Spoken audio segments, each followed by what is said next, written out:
अस्सलामुअलैकुम नाज़रीन, मैं मोहम्मद असलम हुसैन सियासत की खबरों में आप सबका इस्तकबाल करता हूँ। आज 10 सितंबर 2024 है। इस्लामिक तारीख के हिसाब से आज 6 रबी अव्वल 1446 हिजरी है। पेश है आज की कुछ अहम खबरें। आज मंगल को लोकसभा के कायदे अपोजिशन और कांग्रेस के रुकन पार्लियामेंट राहुल गांधी ने अमेरिका के वाशिंगटन डीसी के मेट्रो एरिया में एक तकरीब से खिताब करते हुए कहा कि हिंदुस्तान में आम इंतखाबात से महज चंद माह कबल इनकी पार्टी के बैंक अकाउंट्स को सील कर दिया गया था और इसे इश्तिहारात या मुहिम के लिए फंड्स के बगैर छोड़ दिया गया था। इंतखाबात से 3 माह पहले हमारे तमाम बैंक अकाउंट सील कर दिए गए थे। हम इस बात पर बहस कर रहे थे कि अब क्या करना है।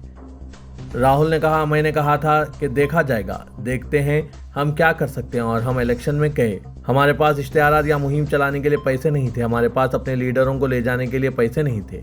मुझे याद है कि मल्लिकार्जुन खड़गे और खजांची इनकी तो हवा निकल गई थी, अपना एतमाद खो चुके थे कि आगे क्या करना है। कांग्रेस लीडर ने बताया कि उन्होंने मुतअद्दिद इंतखाबात 2004-2009 असेंबली इंतखाबात लड़े हैं। राहुल ने कहा, यह मेरी जिंदगी में पहली बार हुआ है कि तमाम बैंक अकाउंट सील किए गए थे। मैंने कहा देखा जाएगा, देखते हैं क्या होता है, और यही वो जज्बा था जिसके साथ हमने इंतखाबी जंग लड़ी। कांग्रेस के सीनियर लीडर और लोकसभा में opposition leader Rahul Gandhi America के 3 रोजा दौरे पर हैं। इस दौरान वर्जीनिया में एक प्रोग्राम से खिताब करते हुए राहुल गांधी ने कहा कि बीजेपी और आरएसएस ये नहीं समझते कि ये मुल्क सबका है। वर्जीनिया में एनआरआईज की कम्युनिटी से खिताब करते हुए राहुल गांधी ने कहा कि आरएसएस कहती है कि कुछ रियासतें दूसरों से कमतर है, कुछ जबानें दूसरी जबानों से कमतर हैं, कुछ मजाहिब दूसरी मजाहिब से कमतर हैं, इसी तरह कुछ कम्युनिटीज दूसरी कम्युनिटीज से कमतर हैं। अपोजिशन लीडर राहुल ने कहा कि आरएसएस का नजरिया ये है कि वो समझते हैं कि तमिल, मराठी, बंगाली और मणिपुरी जबानें कमतर हैं। यही हमारी लड़ाई है। नेशनल इन्वेस्टिगेशन एजेंसी यानी एनआईए ने आज मंगल की सुबह भारतीय जनता पार्टी के बूथ सदर विजय कृष्णा भोया के कत्ल केस के सिलसिले में मगरबी बंगाल के मुख्तलिफ मुकामात पर तलाशी मुहिम चलाई। एनआईए ने आज सुबह तकरीबन 2 बजे मोइना पहुंची और मोइना, पूर्वा मदनीपुर के गोरमावल और मुल्हका इलाकों में मुख्तलिफ मुकामात पर छापामारी कार्रवाई की। भैया को मई 2023 में अगवा करके कत्ल किया गया था। इसके अहल खाना ने मोइना पुलिस स्टेशन में तहरीरी शिकायत दर्ज कराई और फिर कोलकाता हाईकोर्ट से रुजू होकर एनआईए जांच का मुतालबा किया। इस साल मई में नेशनल इन्वेस्टिगेशन एजेंसी यानी एनआईए की एक टीम ने बीजेपी के बूथ सदर विजय कृष्णा भोया के कत्ल केस की तहकीकात के लिए मोइना, पूर्वा मदनीपुर का दौरा भी किया था और आज मंगल की सुबह तलाशी मुहिम शुरू की गई है। गुजरात में सूरत के मुस्लिम अक्सरियती इलाके सैयदपुरे में गुज़िश्ता रात गणपति के एक पंडाल पर बच्चों के जरिए पथराव की एक वारदात ने देखते ही देखते फिरकाराना रुख इख्तियार कर लिया। इंतजामिया ने इंतहाई सख्त कार्रवाई करते हुए 6 बच्चों और 27 अफराद को गिरफ्तार कर लिया। पुलिस के मुताबिक पथराव बच्चों ने किया था। इनके साथ जिन 27 अफराद को गिरफ्तार किया गया, इन पर बच्चों को पथराव के लिए उकसाने का इल्जाम है। इस बीच बुलडोजर सैयदपुरा पहुंच गया और इंहदामी कार्रवाई शुरू कर दी गई। बच्चों को हिरासत में लिए जाने पर अक़लियती फ़िरक़े के सैकड़ों अफराद ने पुलिस स्टेशन का घेराव किया, जिन्हें मुंतशिर करने के लिए पुलिस ने लाठीचार्ज किया और आंसू गैस का सहारा लिया। सैयदपुरे में हालात कशीदा हैं, जिन्हें काबू में रखने के लिए पूरे इलाके को पुलिस छावनी में तब्दील कर दिया गया। सूरत के पुलिस कमिश्नर अनुपम गहलोत ने बताया कि पुलिस फौरी तौर पर हरकत में आई और इन बच्चों को वहां से हटा दिया। वक्त ज़ाया किए बगैर इलाके में इजाफी फोर्स तैनात कर दी गई। इलाके के मुसलमानों में हालात के बिगड़ने और गिरफ्तारियों का खौफ है। इस खौफ व हरास के बीच शहरी इंतजामिया बुलडोजर के साथ सैयदपुरे में आ धमका। इसे बीजेपी रियासतों के बुलडोजर राज के पस मंजर में देखा जा रहा है। अलबत्ता इंतजामिया ने दावा किया है कि बुलडोजर कार्रवाई का गणेश पंडाल पर पथराव और इसकी वजह से पैदा हो रही सूरत हाल से कोई लेना देना नहीं है। इनके मुताबिक इसकी मनसूबाबंदी कई हफ्ते पहले कर ली गई थी। बुलडोजर कार्रवाई के दौरान कई पक्की और कच्ची इमारतों को तोड़ा गया, जबकि सड़कों पर मौजूद फेरी वालों के खिलाफ भी कार्रवाई की गई। सूरत के डिप्टी मेयर नरेंद्र पाटिल के मुताबिक गैर कानूनी कब्जों के खिलाफ कार्रवाई की मनसूबाबंदी 2 हफ्ते पहले ही कर ली गई थी। उन्होंने बताया कि मुस्लिम अक्सरियती सैयदपुरे में गैर कानूनी तजाविज़ात पुराना मसला है, जिसके खिलाफ मुकामी कॉरपोरेटर की शिकायत भी मौजूद है। गणेश पंडाल पर पथराव का इल्जाम लगाकर कई मुसलमान बस्तियों को उजाड़ दिया गया है। यहाँ भी कानून नाम की कोई चीज नहीं है, ना अदालत ना जज, सिर्फ हुकूमत की मनमानी।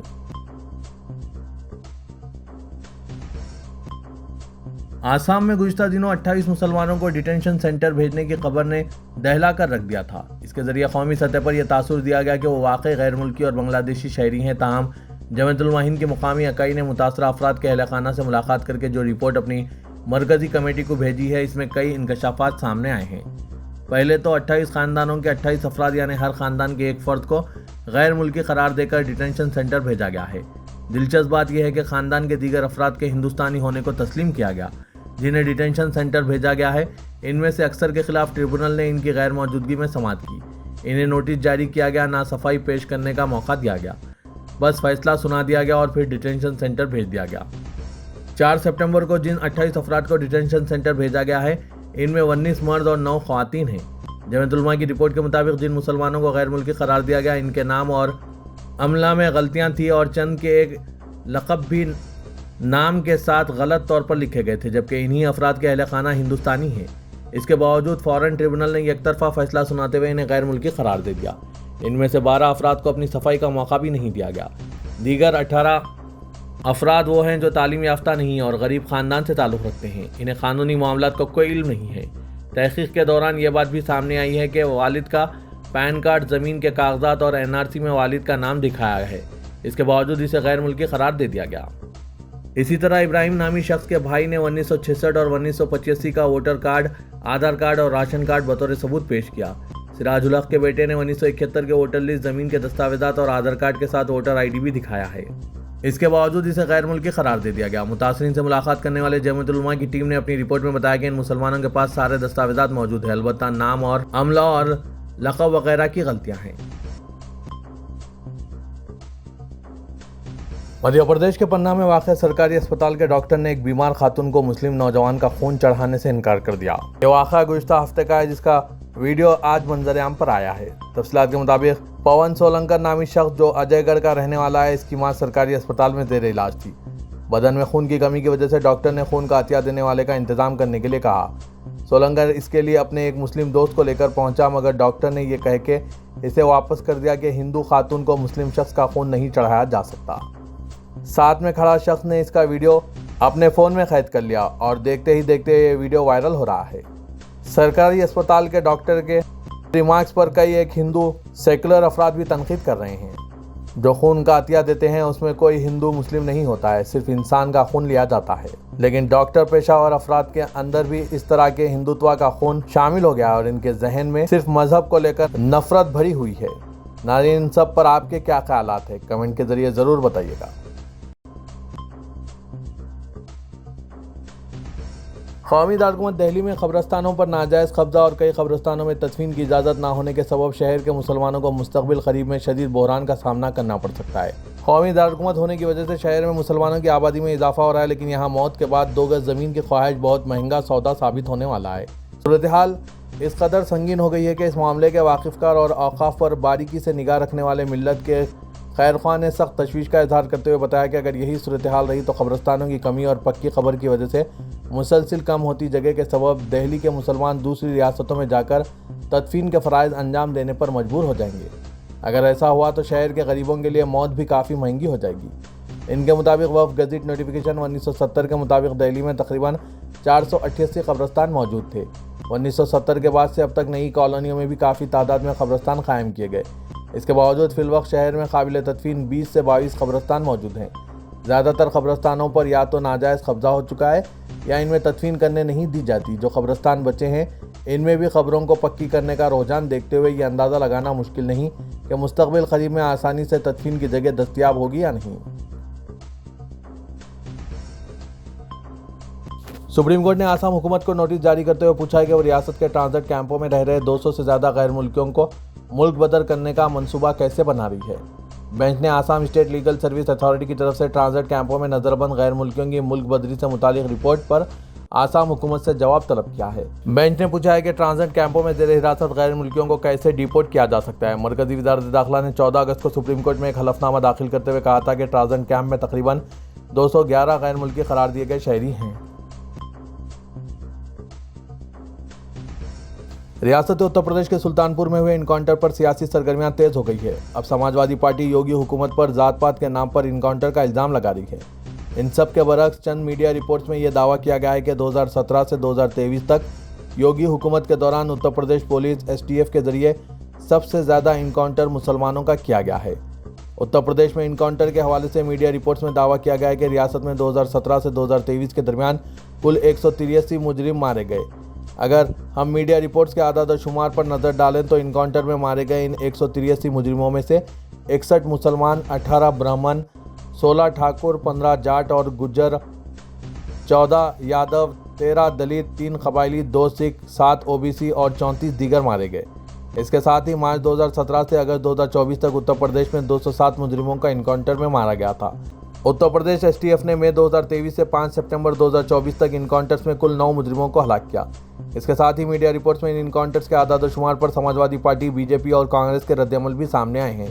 इन आदाद-ओ-शुमार पर समाजवादी पार्टी के तर्जुमान मनोज काका ने कहा कि पूरा मुल्क इन आदाद-ओ-शुमार को देख रहा है। उत्तर प्रदेश में हो रहे इनकाउंटर पर कौमी इंसानी हकूक़ कमीशन ने कहा है कि सबसे ज़्यादा फर्दी इनकाउंटर उत्तर प्रदेश में हुए हैं। सदर कुल हिंद मजलिस इत्तेहादुल मुस्लिमीन और रुकन पार्लियामेंट हैदराबाद असदुद्दीन ओवैसी ने आज महाराष्ट्र असेंबली के आने वाले इलेक्शन के लिए 5 उम्मीदवारों के नामों का ऐलान किया। वो वक्त तरमीम बिल 2024 के खिलाफ तहफ़्फ़ुज़ औक़ाफ़ कॉन्फ्रेंस में शिरकत के लिए औरंगाबाद पहुंचे थे। मीटिंग के बाद एक प्रेस कॉन्फ्रेंस से खिताब करते हुए ओवैसी ने रियासती पार्टी सदर और औरंगाबाद के साबिक़ रुकन पार्लियामेंट इम्तियाज़ जलील, मालेगांव के मौजूदा रुकन असेंबली मुफ्ती इस्माइल, धोलिया के मौजूदा रुकन असेंबली फ़ारूक शाह, मुंबई के सदर रईस लश्करिया और शोलापुर के फ़ारूक के नाम का ऐलान किया। उन्होंने इलाकाई कारगुजार सदर डॉक्टर गफ्फार कादरी के नाम का ऐलान नहीं किया, जिन्हें औरंगाबाद ईस्ट असेंबली हल्के से 2 मरतबा शिकस्त उठानी पड़ी थी। एआईएमआईएम सरबराह ने यह भी वजाहत नहीं की कि इनकी पार्टी रियासती असेंबली इलेक्शन के लिए महाविकास अघाड़ी के साथ इत्तेहाद करेगी या नहीं। तेलंगाना के वज़ीर-ए-आला रेवंत रेड्डी की जानिब से फोर्थ सिटी यानी फ्यूचर सिटी के मंसूबे को अमली जामा पहनाने मुख्तलिफ शोबों के जिम्मेदारों, सरकारी ओहदेदारों और हुकूमत के जिम्मेदारों के मुज़ाकरात का आगाज़ हो चुका है। कहा जा रहा है कि हुकूमत से फोर्थ सिटी का जो मंसूबा तैयार किया जा रहा है, इससे सनअती इदारों और सरमायाकारों को वाकिफ़ करवाते हुए हुकूमत नए शहर के क़याम में जल्द पेशरफ़ चाहती है। ज़राए के मुताबिक रियल इस्टेट, ताजीन और अराजियात की मामलों में दिलचस्पी रखने वाली सरकर्दा कंपनियों के अलावा बैनुल-अक़वामी कंपनियों के जिम्मेदारों को चीफ मिनिस्टर के विजन और फोर्थ सिटी के मंसूबे के अलावा इस मंसूबाबंद शहर की तरक्की से मुतालिक अब तक की गई मंसूबाबंदी पर तबादला ख्याल किया जाने लगा है। रेवंत रेड्डी इख्तियार हासिल करने के बाद से मुसलसिल फोर्थ सिटी का तस्करा करके ये कह रहे हैं कि हुकूमत शहर हैदराबाद, सिकंदराबाद और साइबराबाद के बाद अब फोर्थ सिटी की तामीर और इसे आबाद करने की मंसूबाबंदी पर काम कर रही है। और इस मंसूबे के तहत फोर्थ सिटी में हुकूमत ने इंफॉर्मेशन टेक्नोलॉजी सनत को फ़रोग़ देने के अलावा इस नए शहर तक हमल व नकल की सहूलतों को बेहतर बनाने भी मुशावरत शुरू कर दी है।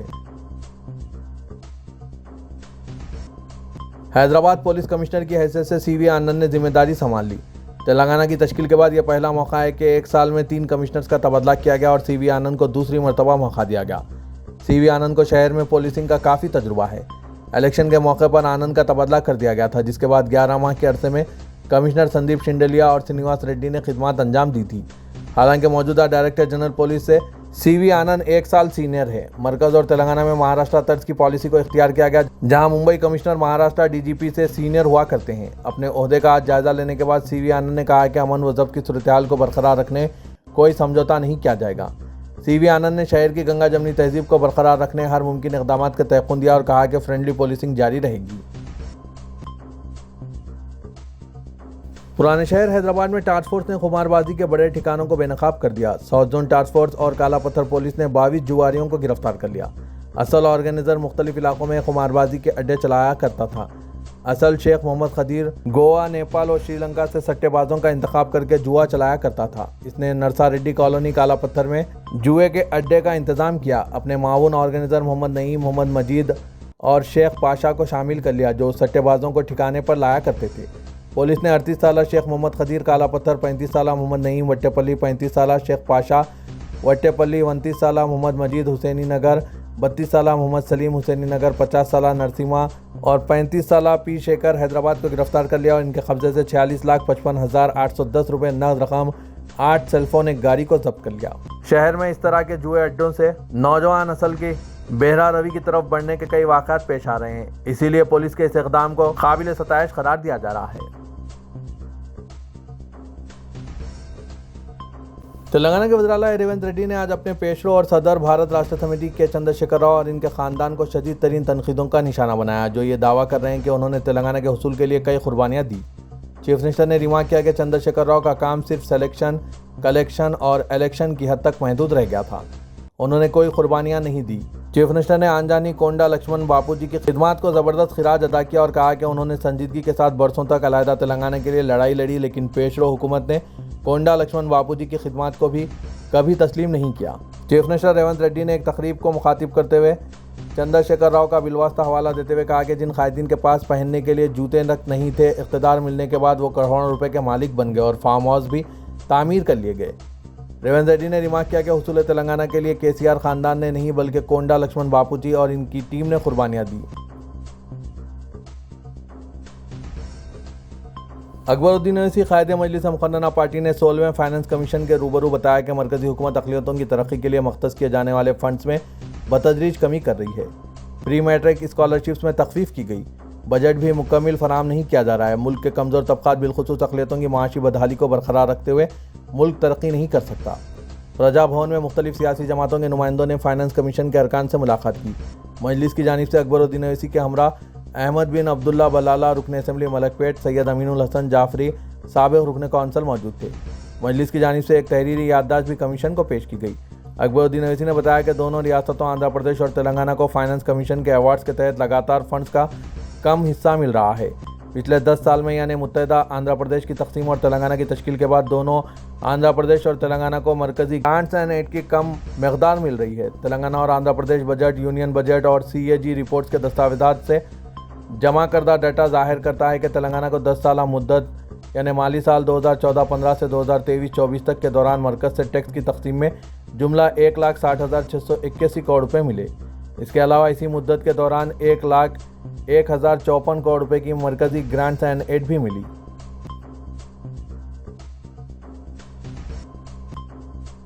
चीफ मिनिस्टर आंध्र प्रदेश चंद्रबाबू नायडू ने आंध्र प्रदेश के जिला कलेक्टर्स को चौकसी की हिदायत दी क्योंकि महकमा मौसमियात ने आइंदा 2 दिनों में बारिश की पेशकशी की है। चंद्रबाबू नायडू ने प्रकाशम, विजयनगरम, विशाखापट्टनम, काकीनाडा और मशरक़ी गोदावरी के जिला कलेक्टर्स के साथ टेलीकॉन्फ्रेंस में सूरत हाल का जायजा लिया। उन्होंने कहा कि बारिश और सैलाब की तबाहकारियों से रियासत अभी उभरी नहीं थी कि महकमा मौसमियात ने मजीद बारिश की पेशकशी की है। उन्होंने कहा कि बारिश के इम्कानात के पेश नज़र जिला नज़्म व नस्क को चाहिए कि अवाम को महफूज मुकामात पर मुंतकिल करें। मौजूदा दौर में हर चीज़ डिजिटलाइज और कंप्यूटराइज हो रही है और इसे सीखना आज के दौर में एक अहम ज़रूरत हो चुकी है क्योंकि कोई भी अफराद आज अगर कंप्यूटर से वाक़फ़ियत नहीं रखता है तो वो दूसरों से पीछे रहेगा और धोखेबाज अफराद के धोखे में बआसानी आ सकता है। इसीलिए कंप्यूटर की वाक़फ़ियत ज़माने के साथ चलने में एक अहम ज़रूरत है। इदारे सियासत ने इसी ज़रूरत को मलहूज़ रखते हुए महबूब हुसैन जिगर कैरियर गाइडेंस सेंटर में कोई भी उम्र के अफराद बिला किसी तफरीक के मर्द व ख़वातीन, लड़के लड़कियों और तालीम याफ्ता हो या गैर तालीम याफ्ता सभी के लिए कंप्यूटर कोर्सेज़ का आगाज़ अमल में लाया है जिसमें बेसिक से एडवांस तमाम सिखाया जा रहा है। इदारे सियासत की जानिब से चलाए जा रहे कोर्सेज़ में MS office, AutoCAD, accounting packages जिसमें टैली, GST, विंग्स फोकस और DTP, रेविट, स्पोकन इंग्लिश की तरबियत भी दी जा रही है। ख्वाहिशमंद उम्मीदवार इस ज़रीन मौके से इस्तिफ़ादा हासिल कर सकते हैं। इदारे हाज़ा से हर माह कई तलबा व तालिबात कंप्यूटर से रोशनास होकर मुख्तलिफ इदारों में बरसरे रोज़गार हैं और बैरूनी मुल्कों में भी फ़ायदा हासिल कर रहे हैं। फौरी तौर पर आज ही आकर दाखिला हासिल कर सकते हैं। मज़ीद तफसीलात के लिए इन फ़ोन नंबरात पर रब्त पैदा कर सकते हैं। फ़ोन नंबर है 9652813994, 9393876978।